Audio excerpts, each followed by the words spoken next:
bitta dona layk ehsonga sabab bo'lib qolishi mumkin. Shunda hozir ikkita xonadon yonganmi, aka ukani xonadon yongan. Xolasi turar ekan, tog'asi turar ekan. Bugun biz Toshkent tumani Keles Sputnikka kelganmiz.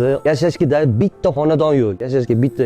Tag'in qo'ni qo'shnilari yaxshi ekan, hasharga chiqib kelib yordam berishyapti. Qo'shnilari joy berishibdi yashab turishga.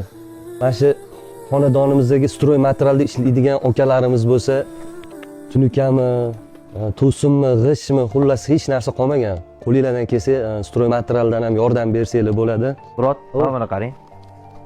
Yangi yil kuni nishonlayman deb bozorlik qilib qo'yishgan ekan, mana qarang. Pintuza mana qarang. Mana norinlarni turishini ko'rasizlarmi?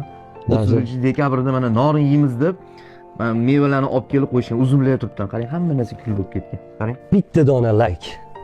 Bitta dona layk ehsonga sabab bo'lib qolishi mumkin. Imkon qadar shu videoni menga prosmotr kerak emas.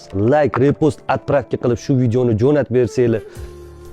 Ehson qilaman degan saxiy insonlarimiz juda ham ko'p. 5000 so'mmi, 10000 so'mmi qo'lingizdan qanaqa yordam kelsa, ja bo'lmasa 10 ta yaqin insoningizga jo'natib qo'ying.